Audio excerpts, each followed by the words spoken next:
The most dangerous thing in the world isn't hatred. It's ignorance wrapped in power. The tension in the cabin was thick enough to cut with a knife. All eyes were on row 14, where a tall, red-faced man in a cheap suit stood, pointing angrily at a calm but clearly uncomfortable black woman seated by the window. His voice was sharp, loud enough to silence the murmurs of passengers who pretended not to notice. "She needs to get off this plane right now. I don't feel safe with her here."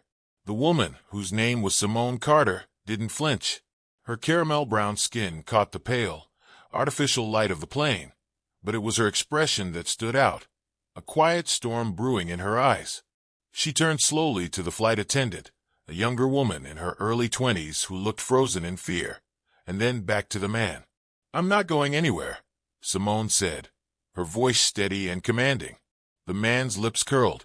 "You people are always starting trouble," he spat, his tone dripping with disdain. The murmurs turned into gasps. Even the flight attendants exchanged uneasy glances. This wasn't a drunk passenger making a scene. This was something darker, uglier. The lead flight attendant, a middle-aged man with a badge that read Gregory T., finally stepped forward, clearing his throat. "Ma'am," he said, trying to sound professional but visibly shaken, "I think it's best if you step off the plane." Simone's jaw tightened. "I paid for this seat just like everyone else. Why should I leave?" Gregory hesitated, clearly aware of how the situation looked. But before he could respond, the man in the suit snapped, "Because she's a threat. I'm telling you, she's making me uncomfortable. Look at her. She's probably one of those radicals or something." The whispers in the cabin grew louder. Some passengers looked embarrassed, others angry. But no one said a word to defend Simone. No one except her. "Threat?" Simone said, leaning forward in her seat, her voice sharp now. "The only threat on this plane is you and your ignorance." Gregory raised his hands, trying to de-escalate. "Please, let's just resolve this peacefully." But Simone wasn't done. She pulled out her phone and started recording. "If you're going to kick me off this flight, do it on camera," she said, locking eyes with Gregory. "Because I promise you, the world is going to see this." At that moment, the man in the suit lunged forward, swatting at her phone. That was the final straw. Gregory called for security, and within minutes, 2 TSA officers appeared, flanking Simone's seat. "Ma'am, you need to come with us," one of them said, his voice firm but not unkind. Simone sighed, closing her eyes for a brief second. She knew better than to resist. She stood, grabbing her purse and carry-on bag. As she walked down the aisle, the man in the suit smirked triumphantly. "Maybe next time you'll think twice about causing trouble," he sneered. Simone stopped and turned to face him. She was silent for a long, tense moment, then said, "You don't know who you just messed with." She held his gaze for a second longer before walking off the plane. The cabin was silent, the kind of silence that feels like a ticking bomb. Gregory exhaled deeply, relieved to have the situation resolved, or so he thought, because Simone Carter wasn't walking away defeated. She was walking away planning her next move. And when she made the call later that night, the man in the suit, whose name was Thomas Blake, would have no idea how his life was about to unravel. Simone Carter was having a good day, or at least she had been. A 35-year-old civil rights attorney from Atlanta, Simone had built a reputation for being one of the sharpest legal minds in the country. She wasn't just smart, she was relentless. People called her the Closer because when she took on a case, she didn't just win, she demolished her opponents. Simone was on her way to Los Angeles for a high-profile trial. Her client was a young black entrepreneur who had been unfairly targeted by a tech giant, and Simone was determined to expose their wrongdoing. She had spent weeks preparing for the case, poring over documents and planning her strategy. But none of that could have prepared her for what happened on the plane. Dressed in a tailored black blazer and jeans, Simone looked polished but approachable.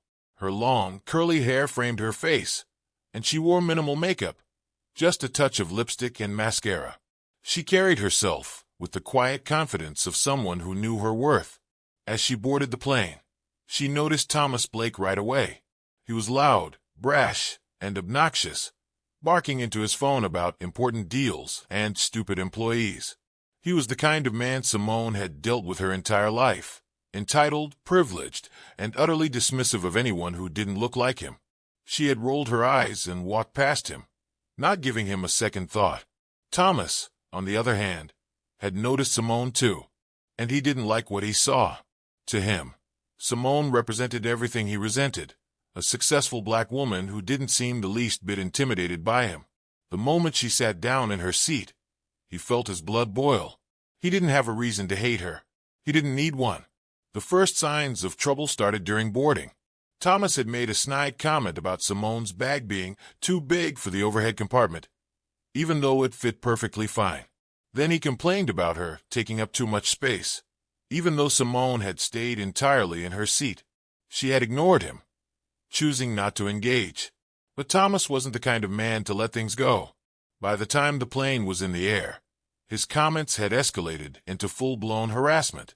He muttered insults under his breath, loud enough for Simone to hear, but quiet enough to avoid drawing attention. Probably bought that seat with food stamps, he sneered at one point.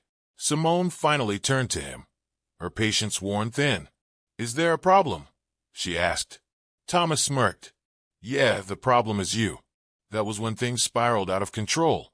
Simone sat quietly in the airport terminal, her hands gripping the edge of her suitcase as she replayed the events on the plane in her mind. The sting of humiliation burned in her chest, but it was quickly replaced by something else, determination.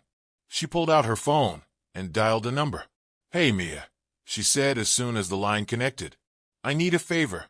Mia Johnson was Simone's best friend and a journalist for one of the most influential media outlets in the country. Known for her hard-hitting exposés and fearless reporting, Mia was the kind of person you called when you needed the truth to come to light. "What's going on?" Mia asked, her tone instantly serious. Simone exhaled, steadying her voice. "I was just kicked off a flight for no reason." "Well, no reason other than the fact that I'm black." There was silence on the other end of the line, followed by a sharp intake of breath. "Simone, are you serious?" "Dead serious," Simone replied. "And I recorded everything. The man who caused the scene? He hurled racist insults at me, claimed I was a threat, and the flight crew took his side without question." Mia didn't hesitate. "Send me the footage. I'll get this out tonight." But Simone wasn't done yet. "I'm not just sending you the video. I need you to dig into this guy. His name's Thomas Blake. He looked like he wanted to flaunt his power. Let's see what skeletons he's hiding." Mia grinned on the other end of the line. "You know I live for this. Give me a couple of hours." Simone hung up, her heart pounding. This wasn't just about her anymore. It was about every person who had ever been silenced, dismissed, or mistreated because of the color of their skin.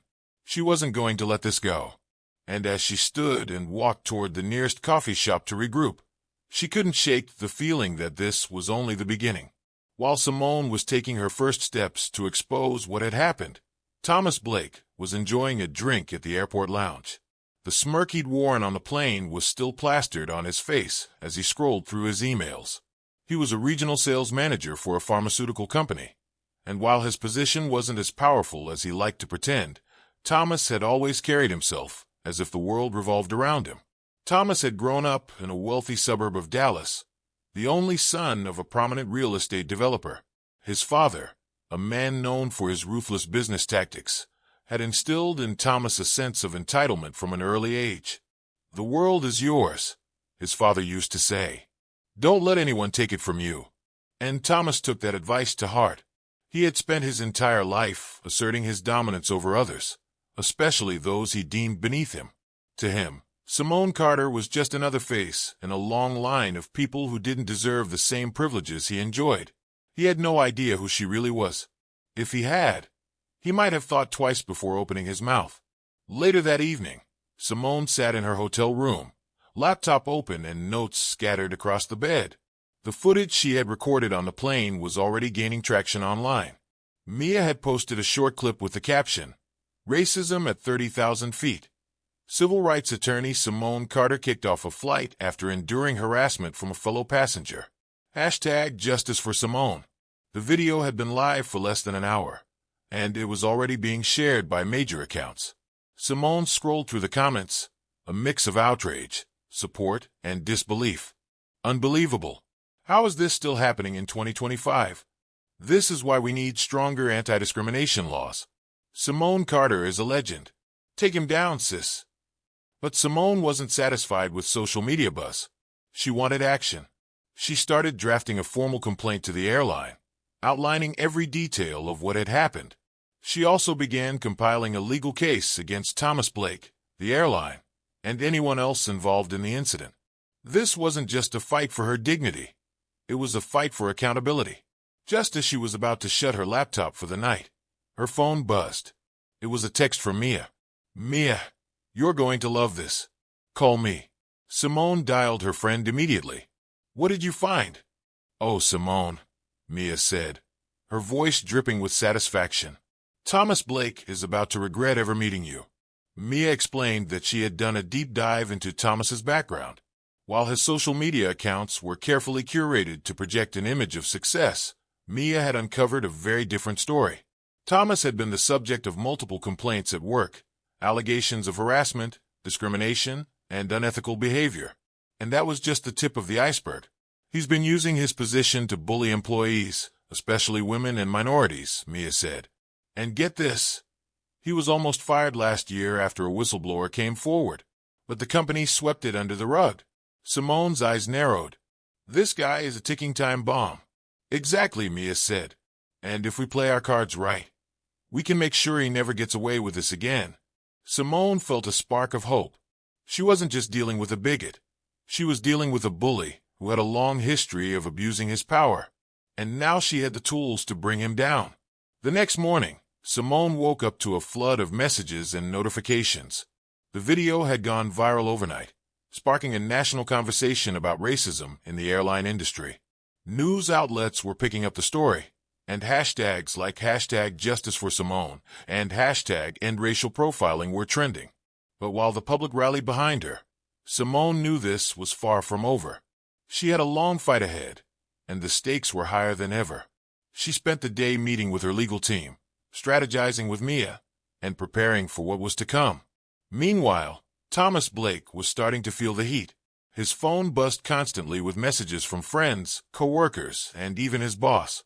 Someone had sent him a link to the video, and as he watched himself on screen, his face flushed with anger.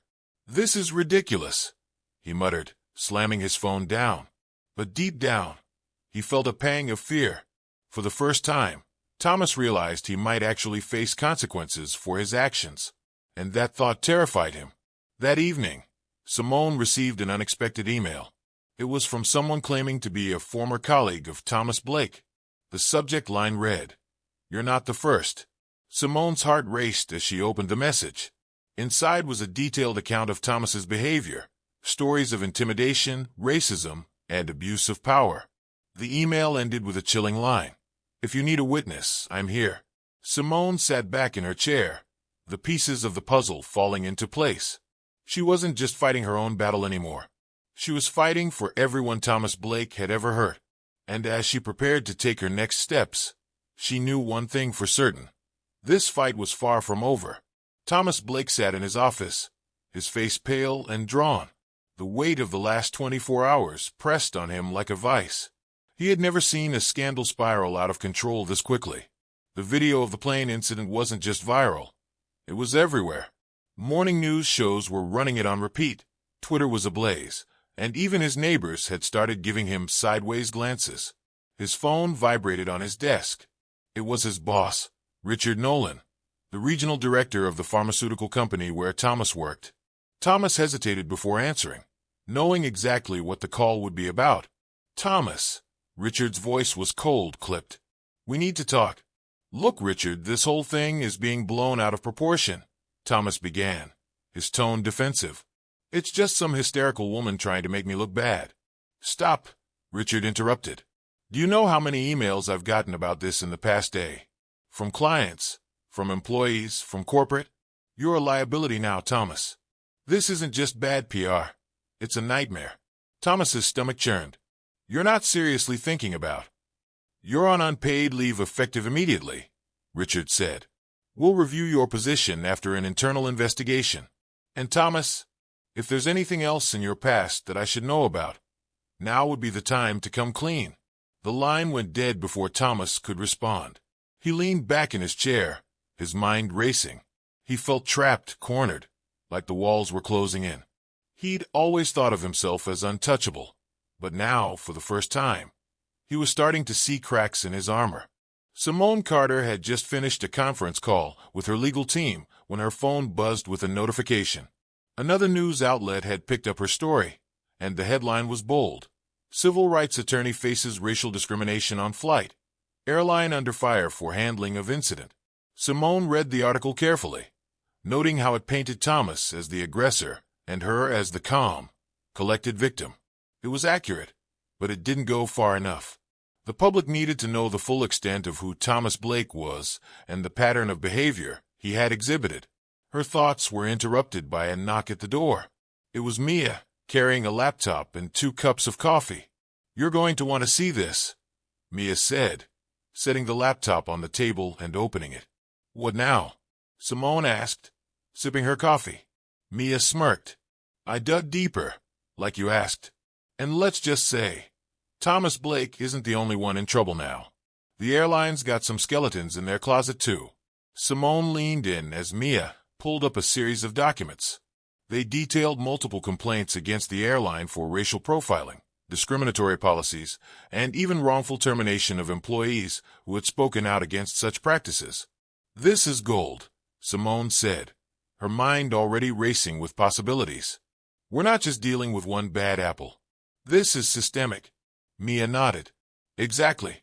And if we expose it, we're not just holding Thomas accountable, we're forcing the entire industry to take a hard look at itself." Thomas spent the rest of the day scrolling through the endless barrage of tweets, articles, and posts about the incident. Every comment felt like a dagger to his ego. People like this are why we can't have nice things. Typical privilege. He's probably never faced a consequence in his life. This guy needs to be fired and blacklisted. Enough is enough. He tried to ignore it, but the truth was sinking in. His reputation was in tatters. And then, as if things couldn't get worse, his wife walked into the room holding her phone. "Thomas," she said, her voice trembling. "What is this?" She held up the viral video, her eyes searching his for an explanation. "It's nothing," Thomas said quickly. "Just a misunderstanding." "A misunderstanding," she echoed, incredulous. "You called that woman a threat. You accused her of things you had no proof of. Do you know how this makes us look? How it makes me look?" Thomas stood, his temper flaring. "Don't start with me, Amanda. You don't understand what it's like out there." Amanda shook her head, her voice low and icy. "What I understand is that you've humiliated this family, and you don't even seem sorry." She left the room before he could respond, slamming the door behind her. Thomas sat down heavily, realizing that for the first time in his life, he couldn't talk his way out of a mess. He was in free fall, and there was no safety net. While Thomas's world crumbled, Simone's fight was gaining momentum. The former colleague who had emailed her the day before agreed to go on record.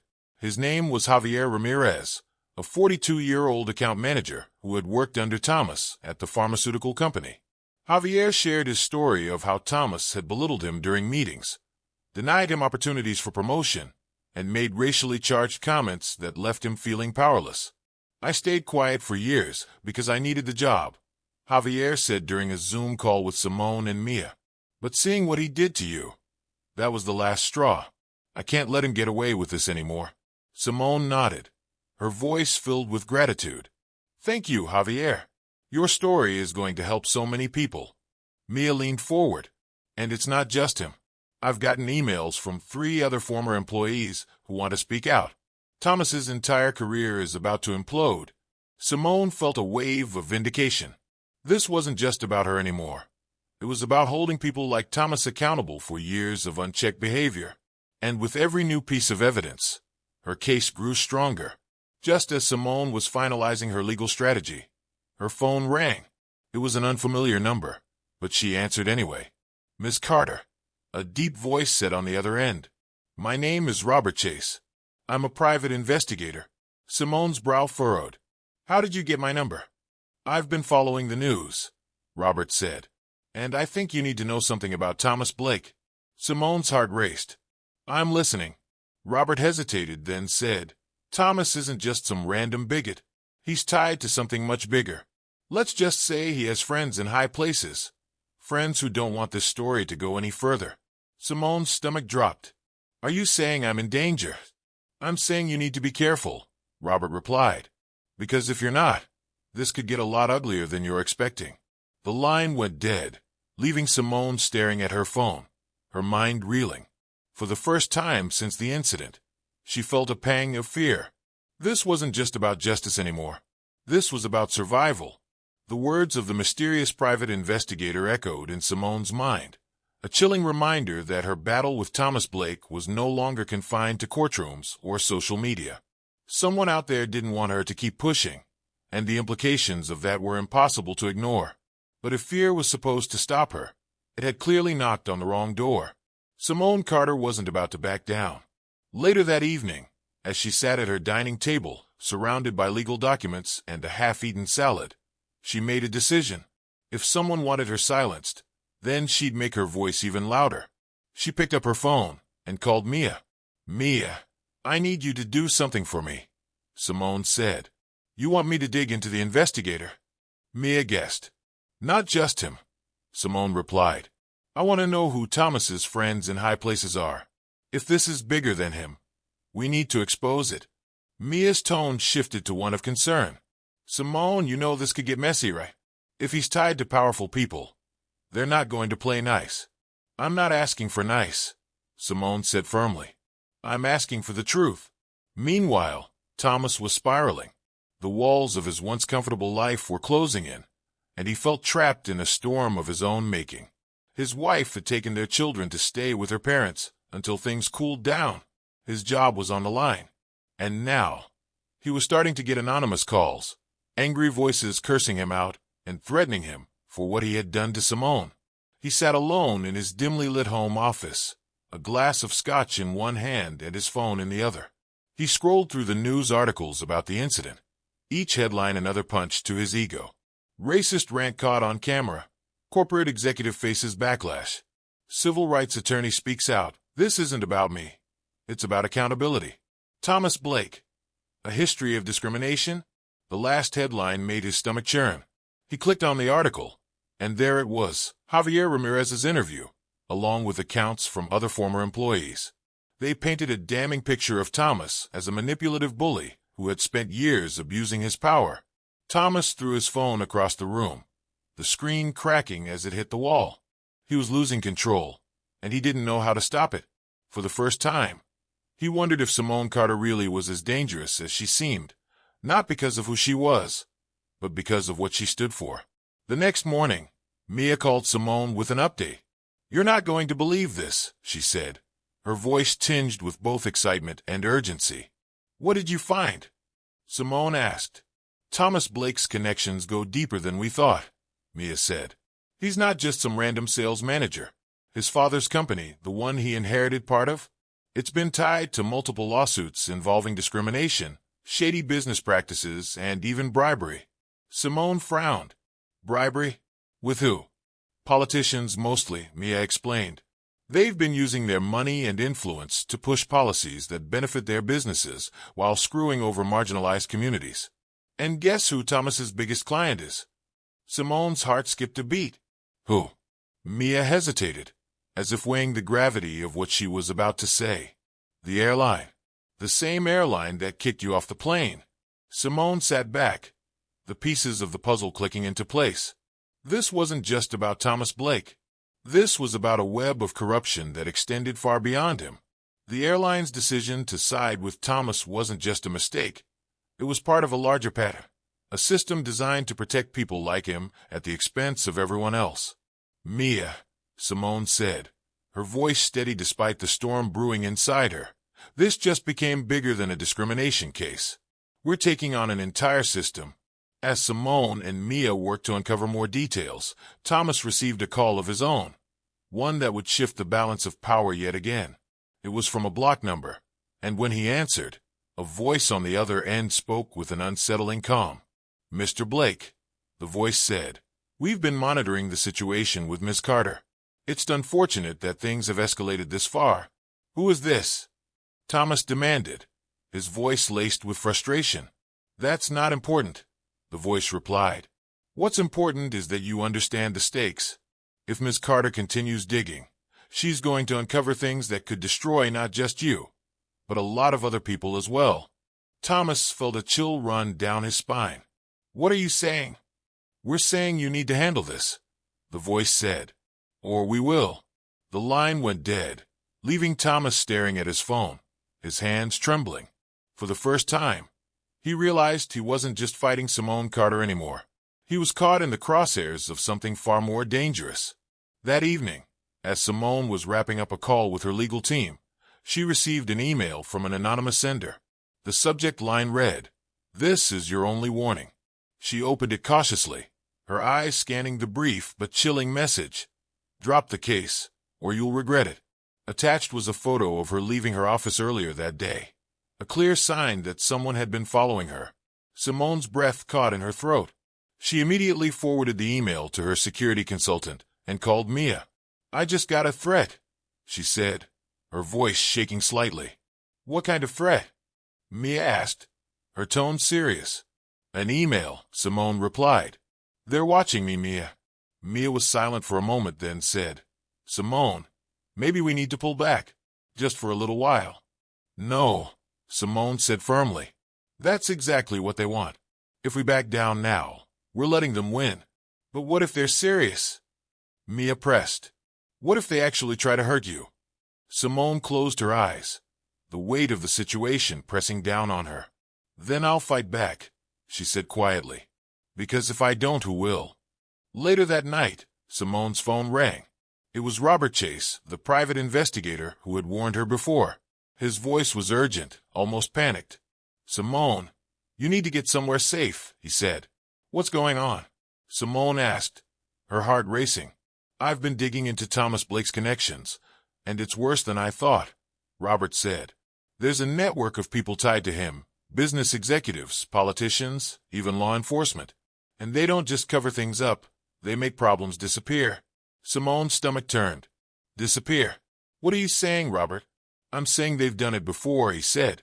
"And I think you're their next target." Before Simone could respond, she heard a loud crash outside her apartment.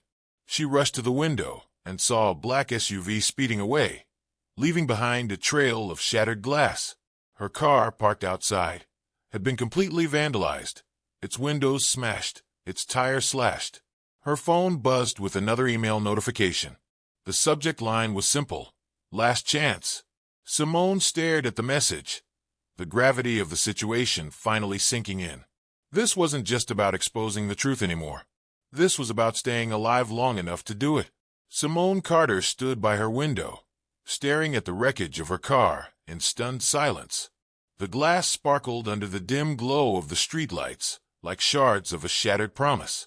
Her heart pounded in her chest, not out of fear, but out of a simmering rage that threatened to boil over. This wasn't just a warning. This was a declaration of war. She turned back to her phone, gripping it tightly as she reread the email. "Last chance." The words burned into her mind, each letter a challenge, daring her to back down. She thought about her family, her clients, the people who believed in her. Giving up wasn't an option. Not now, not ever. Simone dialed Robert Chase, the private investigator who had warned her just hours before. He picked up after the second ring. "Did you see what happened?" she asked, her voice sharp. "I did," Robert said, his tone grave. "Whoever's behind this isn't playing games. You need to take this seriously." "I am taking it seriously," Simone snapped. "But running isn't an option. What else have you found?" There was a pause on the line before Robert replied. "I've uncovered some names. People connected to Thomas Blake. Executives, politicians, even law enforcement officers. They've been using their power to cover up scandals, silence whistleblowers, and protect each other." Simone's grip on her phone tightened. "And now they're coming after me." "Yes," Robert said bluntly. "You've become a threat to them, Simone. And these people don't handle threats lightly." Simone's mind raced. She knew she was in over her head, but she also knew she couldn't back down. If she let these people intimidate her, they would only continue to operate with impunity. She needed to act, and fast. While Simone was strategizing, Thomas Blake was unraveling. His usually pristine home office was a mess, papers strewn across his desk, a half-empty bottle of scotch sitting precariously on the edge. He paced the room like a caged animal, his mind racing with fear and frustration. The anonymous call he had received earlier in the day played on a loop in his head. "Handle this, or we will." The words were as clear as they were menacing. He knew exactly what they meant. Thomas had spent years using his connections to climb the corporate ladder and shield himself from accountability. But now those same connections were turning against him. He had become a liability, a loose end that needed to be tied up. His phone buzzed, and he glanced at the screen. It was an email from someone he hadn't heard from in years, Michael Harlan, a high-ranking executive at the airline. The subject line read, "We need to talk." Thomas hesitated before opening the email. The message was short and to the point. "Meet me tomorrow at the Prescott Club. 10 a.m., don't be late." Thomas's hands trembled as he set his phone down. He didn't know what Harlan wanted, but he had a sinking feeling it wasn't good. The next morning, Simone met with her security consultant, a no-nonsense woman named Jasmine Lee. A former federal agent turned private security expert, Jasmine had seen it all, and she wasn't easily intimidated. "We need to get you out of here," Jasmine said after surveying the damage to Simone's car. "At least for a little while. These people don't make idle threats."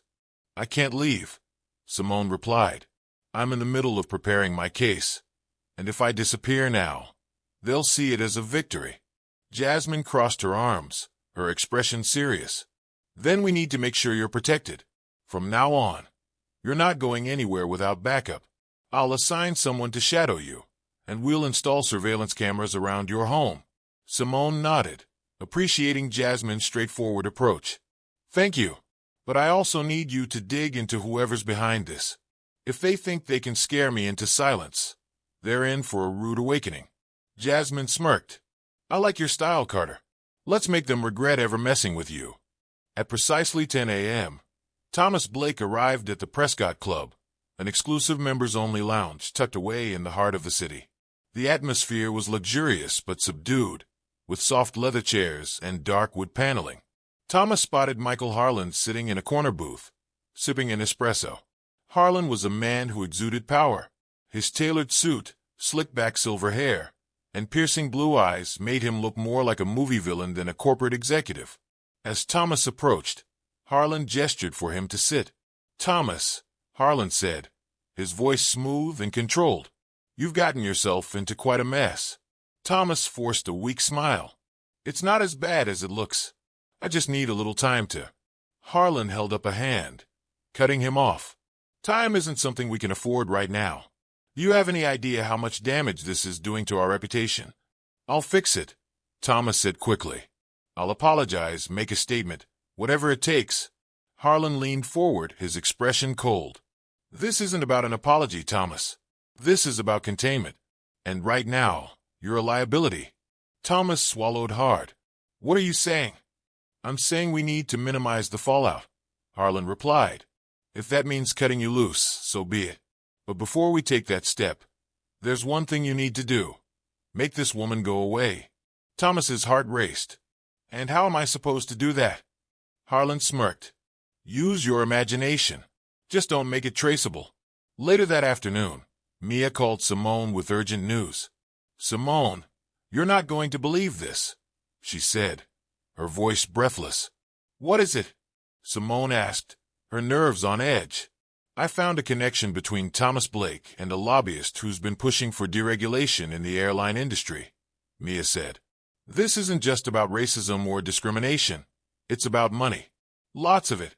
Simone's brow furrowed. "Go on." "The lobbyist has been working with Thomas's father's company to secure lucrative government contracts," Mia continued. "And get this, some of those contracts involve privatizing airport security." Simone's eyes widened. "You're telling me this isn't just about one man's behavior? It's about an entire network of corruption?" "Exactly," Mia said. "And if we expose it, we're not just taking down Thomas. We're taking down everyone who's been enabling him." Simone felt a surge of determination. This was the breakthrough she had been waiting for. But as she hung up the phone, she couldn't shake the feeling that things were about to get even more dangerous. That night, Simone was working late in her home office when she heard a loud bang outside. She froze, her heart pounding as she grabbed her phone and called Jasmine. "Stay where you are," Jasmine instructed. "I'm on my way." Minutes later, Jasmine arrived with two members of her security team. They found the source of the noise. A brick, wrapped in a piece of paper, had been thrown through Simone's window. The message on the paper was scrawled in bold, angry letters.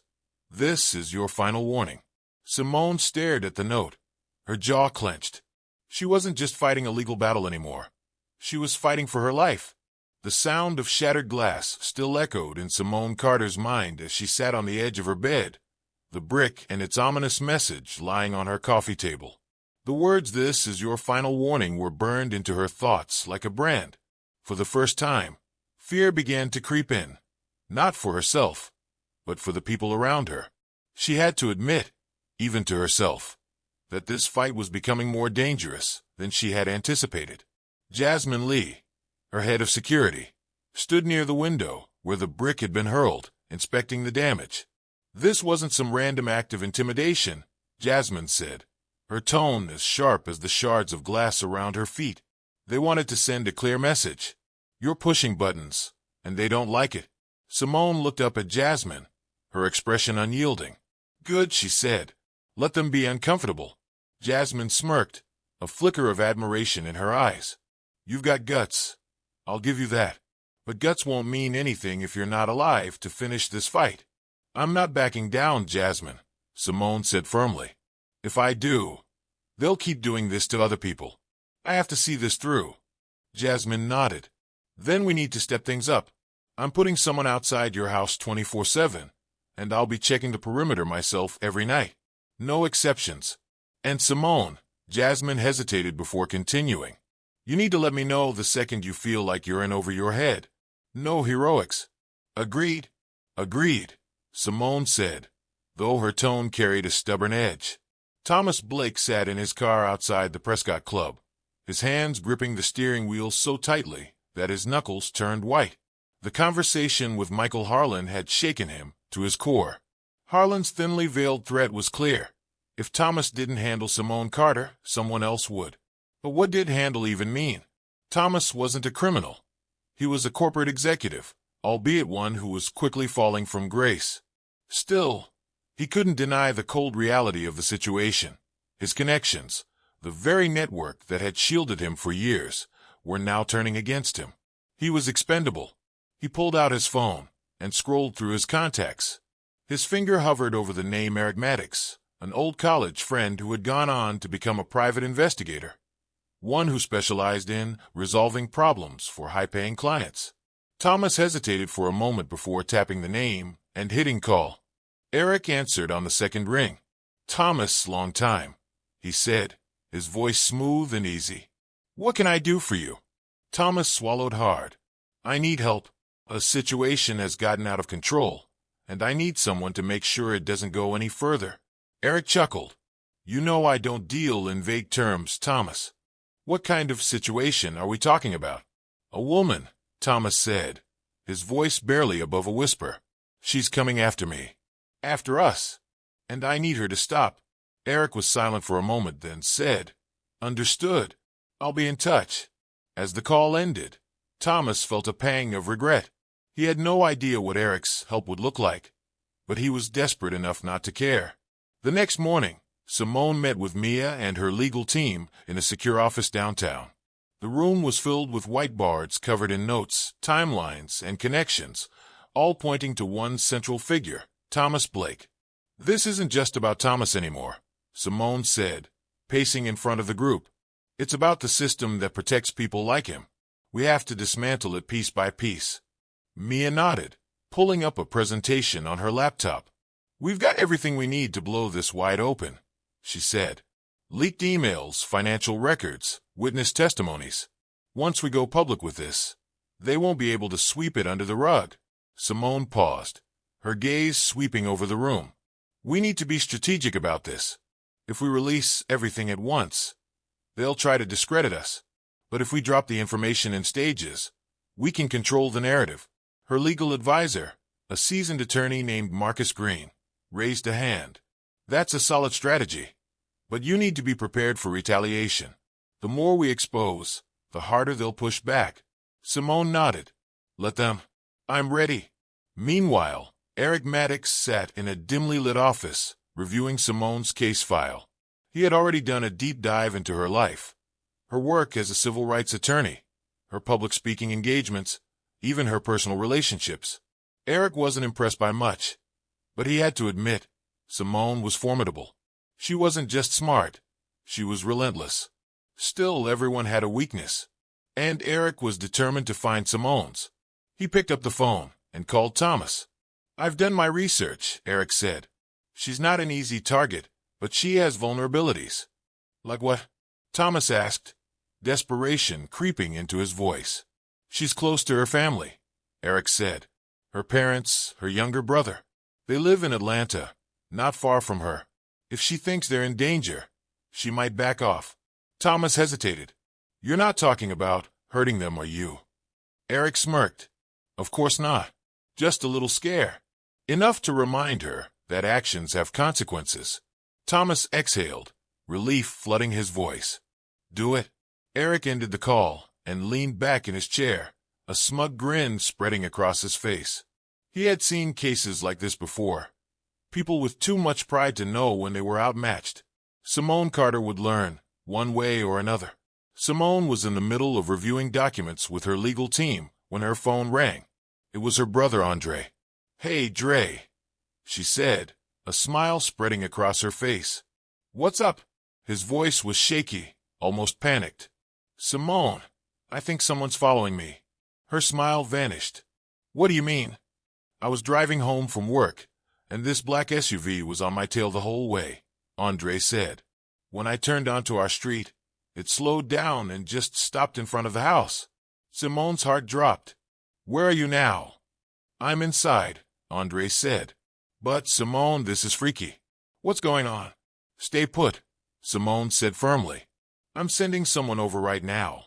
She hung up and immediately called Jasmine. I need you to send a team to my brother's house, she said. He thinks someone's following him. Jasmine didn't miss a beat. On it. As Simone ended the call, a cold realization settled over her. This wasn't just about scaring her anymore. They were going after the people she loved, and that was a line she couldn't allow them to cross. Andre paced back and forth in his living room, the curtains drawn tightly to block out the street.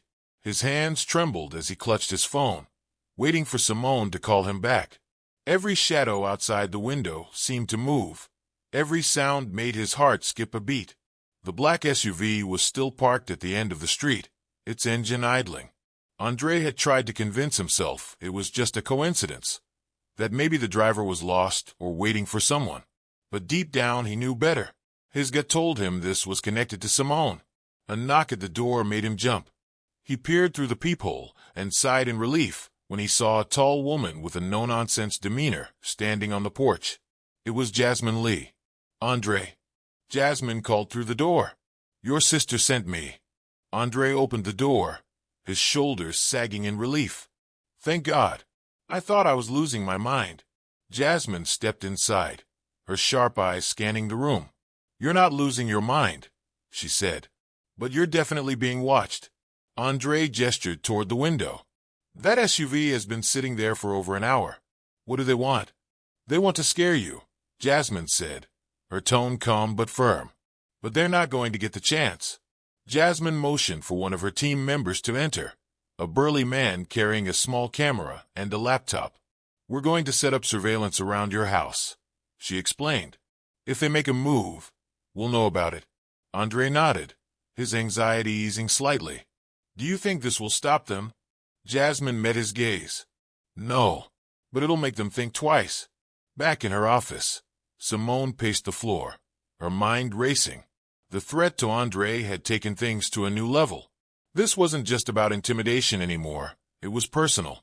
And whoever was behind it had just made their biggest mistake. She called a meeting with Mia, Jasmine, and her legal team.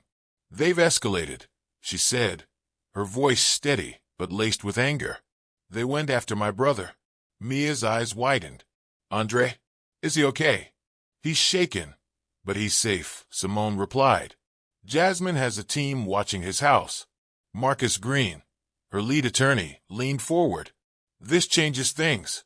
We need to file for an immediate restraining order against Thomas Blake and anyone connected to him." "That's not enough," Simone said. "We need to expose them. All of them. The longer we wait, the more dangerous they'll become." Mia nodded. "I've already started compiling a timeline of everything we've uncovered. We'll release it in waves, like you suggested, but we need to time it perfectly." Simone turned to Jasmine. "What's our security situation?" "I've got eyes on your house, Andre's house, and your office," Jasmine said. "But we need to assume they're watching you too. Don't go anywhere alone, and keep your phone on you at all times." Simone nodded, her resolve hardening. "If they think they can scare me, they're wrong. I'm going to hit them where it hurts." Meanwhile, Thomas Blake was unraveling. His call to Eric Maddox had given him temporary relief, but it hadn't solved his problems. The media was still running stories about the plane incident, and the leaked accounts from his former employees had turned public opinion firmly against him. Thomas sat in his office, staring at his laptop screen. A Google search of his name brought up nothing but negative headlines. Thomas Blake faces backlash for racist rant. Former employees accuse Blake of discrimination and harassment. Civil rights attorney Simone Carter speaks out. He slammed the laptop shut and buried his face in his hands. How had it come to this? He had always thought of himself as untouchable, a man who could bend the world to his will. But now, he felt powerless. His phone buzzed, and he glanced at the screen. It was Eric. "We've sent a message," Eric said. "Her brother knows we're watching." "Is it working?" Thomas asked, his voice trembling. "She hasn't backed off yet," Eric admitted. "But give it time. Everyone has a breaking point." Thomas wasn't so sure. Simone Carter didn't strike him as the kind of person who broke easily. Later that night, Mia sent Simone a text. "Check your email. It's live." Simone opened her laptop and clicked on the link Mia had sent. It was an article, written by Mia and published on one of the most influential news sites in the country. The headline read, "Exposing the System: How Thomas Blake and His Allies Are Profiting from Corruption." The article was a masterpiece of investigative journalism. It detailed Thomas's connections to corrupt executives, lobbyists, and politicians, backed up by leaked emails, financial records, and whistleblower testimonies. It didn't just expose Thomas. It painted a damning picture of an entire network of corruption. Simone scrolled through the comment section, where readers were already expressing outrage. "This is disgusting. How do people like this sleep at night? Simone Carter is a hero. We need more people like her. Let's hold these people accountable. Enough is enough." Simone felt a surge of satisfaction. This was the kind of impact she had hoped for. But she also knew the backlash would be swift and brutal. The next morning, Simone woke to the sound of her phone ringing. It was Jasmine. "Simone, you need to come to your office," Jasmine said, her voice tense. "Now." Simone dressed quickly and drove to her office, her heart pounding. When she arrived, she found Jasmine and 2 police officers standing outside. The building had been vandalized, graffiti covered the walls, and the front door was shattered. "What happened?" Simone asked, her voice trembling with anger. "They left a message," Jasmine said, pointing to the graffiti. Written in bold, red letters across the front of the building were the words, "Stop, or you'll pay the price." Simone clenched her fists, her anger boiling over. "They think this will scare me," she said. "They have no idea who they're dealing with." Jasmine placed a hand on her shoulder. "We'll find out who did this. But you need to be careful, Simone. They're getting desperate." Simone nodded, her jaw set. "Let them. The more desperate they get, the closer we are to bringing them down." Simone Carter stood in front of the vandalized walls of her office, her breath coming in slow, controlled inhales. The bold, red letters screamed, "Stop, or you'll pay the price," across the brick facade like an ugly scar. A growing crowd of reporters had already gathered nearby, their cameras clicking furiously. This was no longer a quiet fight. It had become a public battle, one she had no intention of losing. Jasmine Lee stepped beside her, her voice low but firm. "We've got security footage from across the street. I've already sent it to my team to analyze. We'll know who did this soon." Simone's lips curled into a thin smile, one that didn't reach her eyes. "Good. The more they push, the more evidence we'll have to use against them." Behind the cameras, a murmur spread through the crowd as Mia Johnson arrived, her notepad and phone in hand. She pushed past the throng of reporters and made a beeline for Simone. "Are you okay?" she asked, her brow furrowed in concern. "I'm fine," Simone said, her voice steady. "But they've crossed the line. We're not just exposing them anymore. We're going to bury them." Inside her office, what was left of it, Simone, Mia, Jasmine, and Marcus Green gathered to reassess their strategy. The air was thick with urgency, each person fully aware that time was running out. Whoever was behind these threats wasn't just trying to scare Simone anymore. They were escalating, and that meant Simone's window to act was narrowing. "We need to double down," Simone said, pacing the room. "Release the next wave of information. Hit them where it hurts." Mia nodded, pulling out her laptop. "I've got files on the airline's discriminatory policies, contracts between Thomas's father's company and government officials, and even private emails that implicate executives in shady dealings." Simone stopped pacing. "Release the policies first. Show the public how deep this goes. Then, when they try to dismiss it, we hit them with the emails." Marcus raised a hand. "Simone, we need to tread carefully here. If we release too much too quickly, they'll have time to spin the narrative." "I'm not worried about their spin," Simone said, her voice sharp. "I'm worried about the people who've suffered because of them. The longer we wait, the more people get hurt." Jasmine spoke up. "While you're focused on exposing them, I'll be focused on keeping you alive. My team's already flagged a black SUV spotted near your office last night. Same one that tailed your brother." Simone nodded. "Good. Find out who's driving it. And when you do, let me know." Across town, Thomas Blake sat slumped on the couch in his dimly lit living room. The blinds were drawn, the TV muted as news anchors dissected his life in real time. He had tried to stay off social media, but curiosity, or maybe desperation, kept pulling him back in. Every hashtag, every comment, every article painted him as the villain of a story he had no control over. Thomas Blake, the face of corporate corruption, racism at 30,000 feet, the scandal that shook the nation. How one woman is taking on a broken system. Thomas clenched his fists, his face burning with humiliation. His phone buzzed beside him, and he snatched it up, hoping for some good news. Instead, it was another text from Eric Maddox. "We've got a problem. Call me." Thomas dialed immediately, his voice frantic. "What now?" "It's Carter," Eric said. "She's releasing more information, policy documents, internal emails. If this keeps up, it's not just you going down. It's everyone." Thomas's stomach churned. "What do you want me to do?" "She won't back off." "Then you need to stop her," Eric said coldly. "We're out of warnings, Thomas. If you can't handle this, I will." The line went dead, leaving Thomas staring at his phone, his hands trembling. He had always thought of himself as the one pulling the strings, but now he realized he was just a pawn in a much larger game. The following day, Mia released the first set of documents to the press. The headline read, "Racial Profiling and Systemic Discrimination, the Airline's Dirty Secret."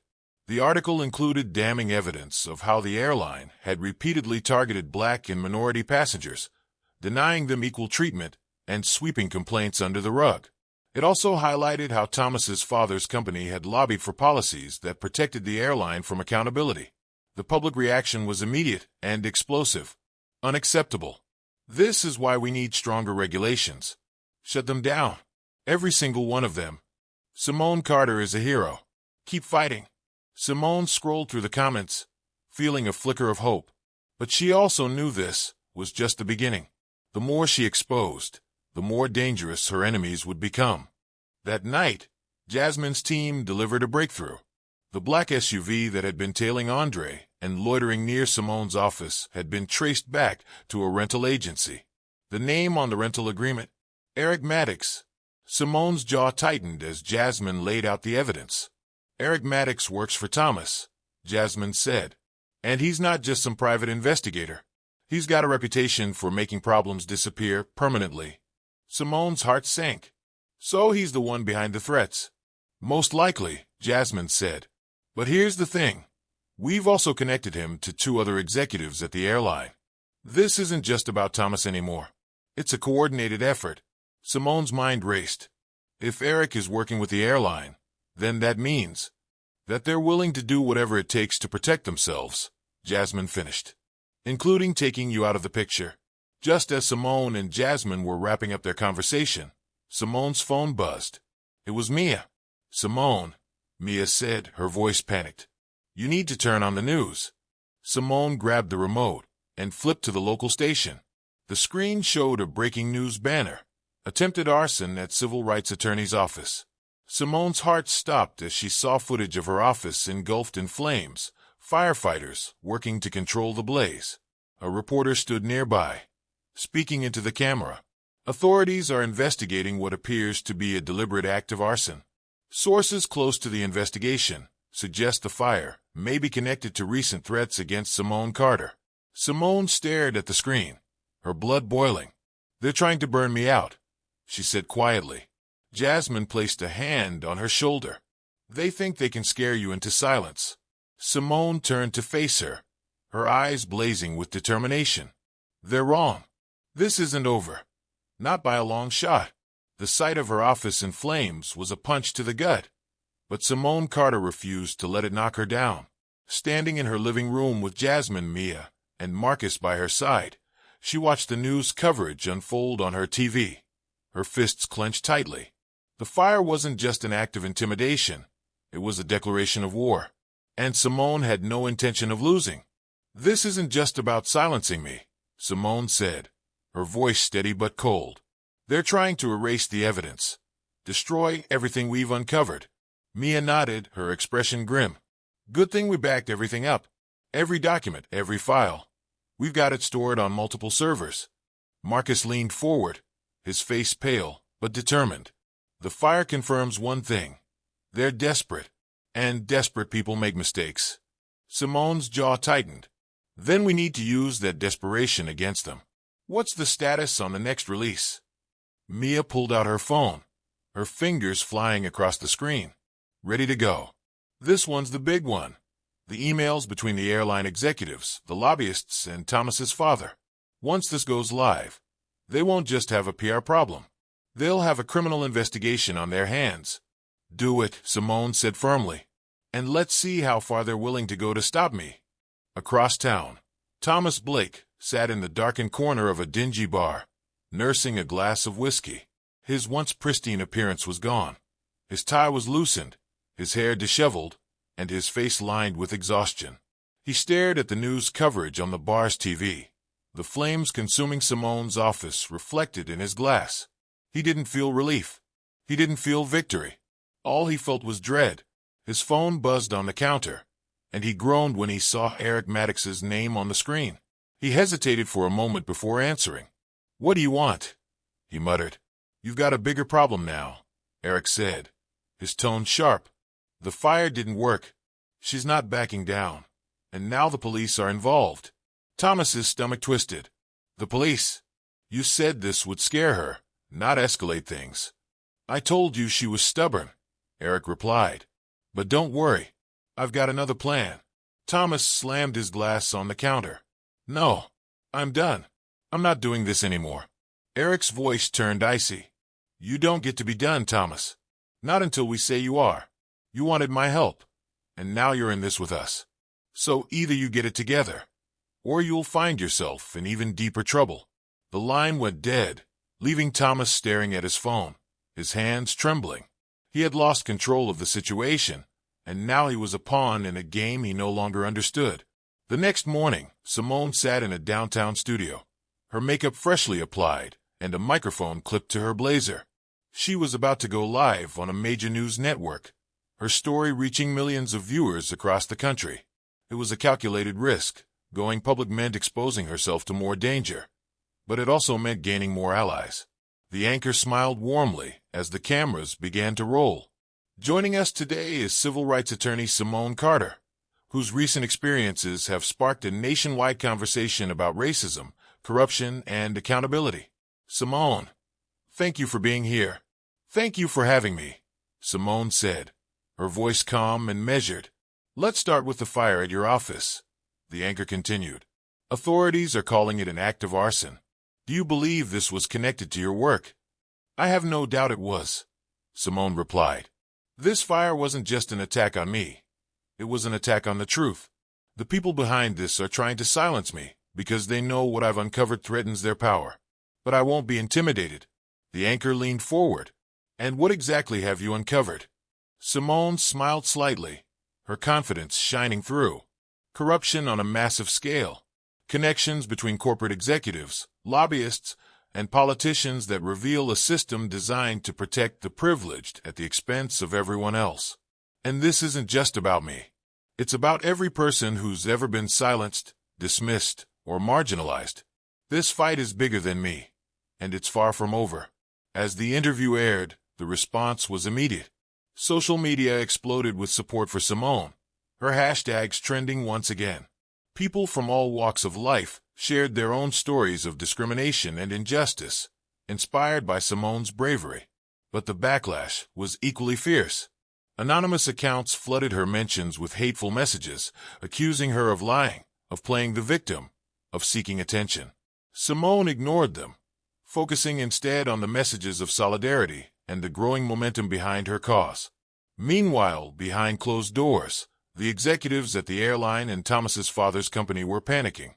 The emails Mia had released were damning, implicating multiple high-profile figures in unethical and potentially illegal activities. Calls for investigations were growing louder, and lawmakers were beginning to take notice.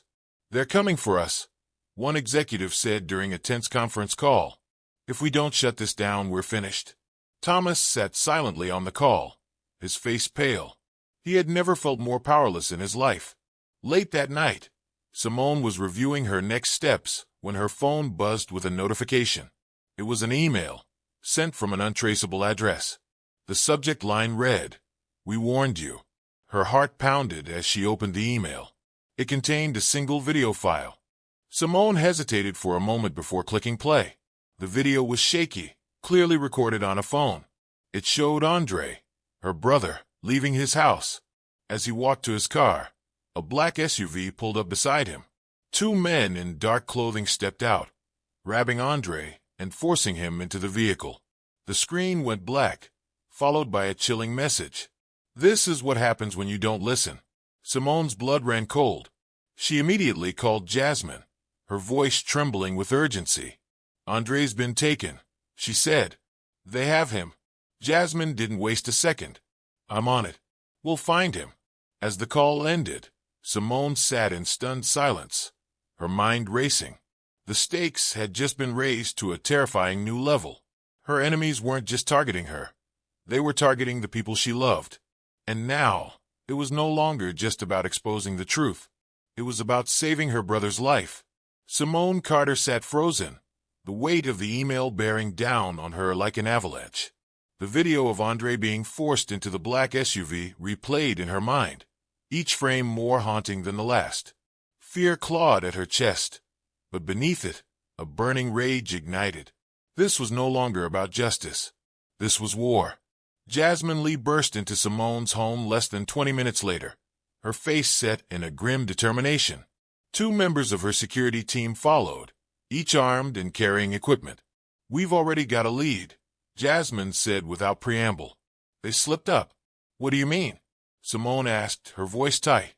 The SUV from the video was picked up by a traffic camera about 5 miles from your brother's house, Jasmine explained, holding up her tablet.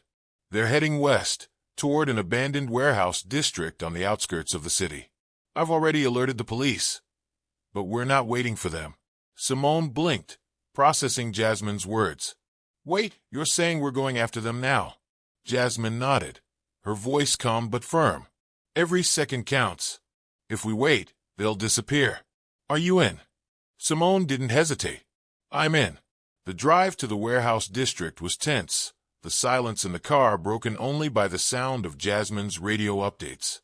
Simone sat in the back seat, her hands gripping her phone tightly as she tried not to think about what could be happening to Andre. She couldn't lose him. Not like this. When they arrived, Jasmine pulled the car to a stop a block away from the location. She and her team quickly assessed the situation. The warehouse was old and run down, its windows shattered and its walls covered in graffiti. A single black SUV was parked outside, its engine still warm. "They're here," Jasmine said, motioning for her team to fan out. "Stay behind me, Simone." "No heroics." Simone nodded, her heart pounding in her chest as they approached the building. Jasmine's team moved like shadows, their weapons drawn and their steps silent. They reached the side entrance, where one of the team members expertly picked the lock. Inside, the warehouse was dark and cavernous, the air thick with dust. The sound of muffled voices echoed from somewhere deeper within. Jasmine signaled for the group to move forward, her eyes scanning every corner. As they approached a door at the back of the warehouse, the voices grew louder. Simone could make out bits and pieces of conversation. "She won't stop," one man said angrily. "She's too stubborn." "Then we make her stop," another replied. "Permanently." Simone's blood boiled, but before she could react, Jasmine placed a hand on her shoulder. "Stay here," she whispered. "We'll handle this." Jasmine and her team burst through the door, their weapons trained on the two men inside. The scene was chaotic. Andre was tied to a chair in the corner, his face bruised but his eyes defiant. The men scrambled to reach for their own weapons, but Jasmine's team was faster. Within seconds, the situation was under control. Simone rushed to Andre, tears streaming down her face as she untied him. "Are you okay?" she asked, her voice shaking. "I'm fine," Andre said, his voice hoarse but steady. "They didn't hurt me too badly. Just wanted to scare you." "Well, they failed," Simone said fiercely, "because now they've made it personal." By the time the police arrived, Jasmine and her team had already secured the scene. The two men were handcuffed and sitting on the ground, their faces blank with resignation. Simone stood nearby, her arm around Andre as she spoke to a detective. "They told me to back off," Simone explained, her voice steady despite the adrenaline coursing through her. "They said if I didn't stop, this would happen." The detective nodded, his expression serious. "We'll take it from here. But you need to be careful, Miss Carter. These people are dangerous." Simone met his gaze, her resolve unshaken. "So am I." The next morning, Simone held a press conference on the steps of the courthouse. The fire at her office, the threats, and the abduction of her brother had only strengthened her resolve. Flanked by Andre, Jasmine, Mia, and Marcus, she faced the cameras with unwavering determination. "What happened to my brother is a symptom of a much larger disease," Simone began, her voice echoing over the crowd. "It's a disease that thrives on silence, on fear, on the belief that those in power are untouchable. But I am here to tell you, they are not untouchable." She held up a folder filled with the latest evidence Mia had uncovered. "This is just the beginning. We have proof of systemic corruption, of racial discrimination, of abuses of power that have gone unchecked for far too long. And we are not stopping until every single person responsible is held accountable." The crowd erupted into applause, their cheers drowning out the shouts of a few protesters in the back. Simone's message was clear. She wasn't backing down. The final blow came a week later, when federal investigators launched a probe into the airline and Thomas's father's company. The evidence Simone had provided was damning, and it wasn't long before arrests were made. Thomas Blake was among those taken into custody, his once proud demeanor replaced by a look of utter defeat. The public response was swift and unforgiving. Thomas became the face of corporate corruption, his name synonymous with greed and prejudice. But for Simone, this wasn't about vengeance. It was about justice, and about sending a message to those who thought they could operate above the law. Months later, Simone stood in her rebuilt office, the walls adorned with photos of her clients and the causes she had fought for. Andre sat across from her, a cup of coffee in hand and a smile on his face. "You did it," he said. "You took them down." Simone shook her head. We did it. This was never just about me. As she looked out the window at the bustling city below, Simone felt a sense of peace she hadn't felt in months. The fight wasn't over. There were still battles to be won, still injustices to be challenged. But for the first time, she felt like she was winning. And she knew one thing for sure. No matter how powerful her enemies thought they were, they would never silence her.